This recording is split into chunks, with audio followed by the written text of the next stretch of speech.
Hello વિદ્યાર્થી મિત્રો, welcome to effort institute.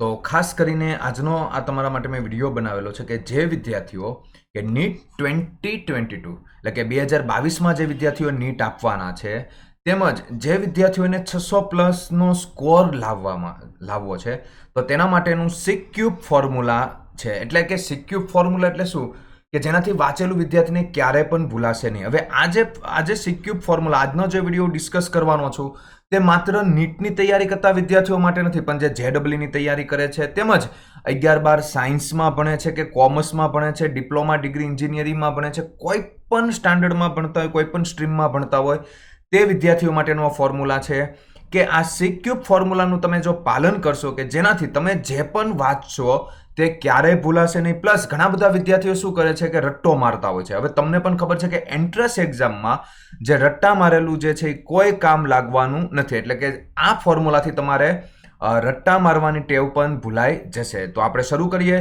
કે આ ફોર્મ્યુલા કયું છે અને તમારે આજે જ આ ફોર્મ્યુલાનો ઉપયોગ કરવાનો છે. તો ખાસ કરીને હજી પણ આજે વિડીયોને સબસ્ક્રાઇબ આ વિડીયોને તમે ખાસ લાઇક કરજો, તેમજ વધુને શેર કરજો, તેમજ આ યુટ્યુબ ચેનલને સબસ્ક્રાઇબ કરજો, જેનાથી આવા જ તમને વિડીયો મળતા રહેશે. હવે આપણે જોઈએ કે સિક્યુબ ફોર્મ્યુલા કઈ રીતનું છે. હવે કોઈ પણ વિદ્યાર્થી જે હોય છે કે સમજી લ્યો કે જે વિદ્યાર્થી કે 11-12 સાયન્સમાં જે ભણતા હોય કે 11-12 સાયન્સ ભણતા હોય, તો ઘણા બધા પહેલી વસ્તુ છે કે વિદ્યાર્થીઓને કઈ રીતે વાંચવાનું હોય છે. તો આ જે વિદ્યાર્થીઓ હોય છે, તો તે વિદ્યાર્થીઓ જેટલો પણ સમય જે છે, ધારો કે 8 કલાક જેટલું તે રીડિંગ માટે આપતા હોય છે, બરોબર, તો 8/2 એટલે કે એના 4 કલાક વિદ્યાર્થીઓએ માત્ર શું કરવાનું છે, જે વાંચેલું છે, જે ભણેલું છે, એનું તે વિચારવામાં એને સમય જે છે એ આપવાનો છે.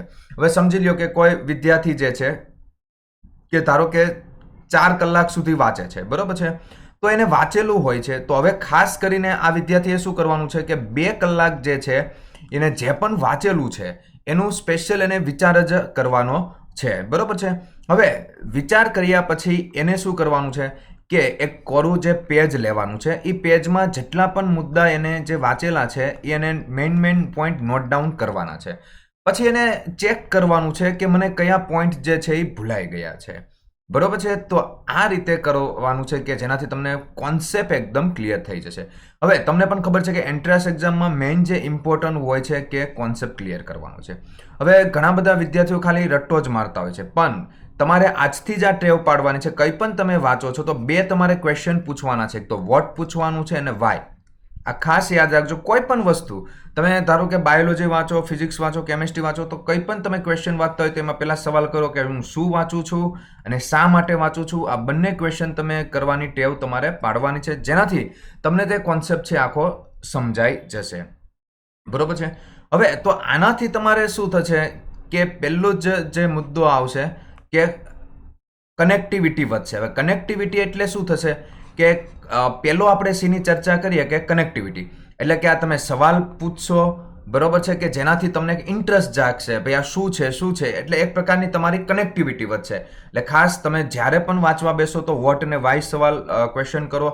પ્લસ તમે જેટલો સમય રીડિંગ માટે આપો છો તો એનો અડધો જે કલાક જે છે એ વિચારવા માટે આપો, જે વાંચેલું છે એ, ને પ્લસ તમે એક છૂટા પેજમાં તમે એને લખી શકો છો. બીજી વસ્તુ કે આનાથી બીજો આપણે સીની વાત કરીએ તો કોન્સેપ્ટ ક્લિયરિંગ, એટલે કે આનાથી તમારો શું થાય છે કે કોન્સેપ્ટ પાવરફુલ ક્લિયર થશે. હવે તમે આ લખશો એટલે અમુક વસ્તુ તમને યાદ નહીં આવે, એનો મતલબ કે તમને હજી સમજાયેલી નહીં હોય, તો તમે એને ફરીથી તમે વાંચો અને સમજો, સરની મુલાકાત લ્યો, કે જેનાથી તમને આ કોન્સેપ્ટ કેવો થઈ જશે, એકદમ પાવરફુલ સમજાઈ જશે. હવે તમે પહેલી વસ્તુ વિચારો, કોઈ પણ વસ્તુ તમે ધારો કે ગાડી શીખતા હોય છો, તો તમે શરૂઆત જે કરો છો તે શું હોય છે, લર્નિંગની કરો છો. હવે તમે શીખો છો ત્યારે ખૂબ સમય લાગે છે, તમારે બ્રેક ઉપર ધ્યાન દેવું પડે છે, તમારે આગળ ધ્યાન દેવું પડે છે, ને પ્લસ સ્ટાર્ટિંગમાં તમે એકદમ ગાડી ધીમે ધીમે ચલાવો છો. તો એનો મતલબ શું હોય છે કે તમે શીખો છો, એટલે કે બરોબર છે, એટલે કે તમારી કનેક્ટિવિટી વધારો છો. શીખાઈ ગયા પછી તમે થોડીક પ્રેક્ટિસ કરશો એટલે તમારો શું થશે કે કોન્સેપ્ટ જે છે એ ક્લિયર થશે, ભાઈ આ રીતે જ આપણે ચલાવવાની છે, બરોબર છે. એટલે કે પછી કોન્સેપ્ટ, ને પછી તમારે શું થશે કે છેલ્લો સે આવે છે કોન્સોલિડેશન, એટલે કે એટલું તમને પાવરફુલ મગજમાં ઘૂસી જશે, બરોબર, કે ભાઈ આ કોન્સેપ્ટ કે આ હોય તો આ જ થાય, આ હોય તો આ રીતે જ કરવાનું, કે તમને ક્યારેય ભૂલાશે નહીં.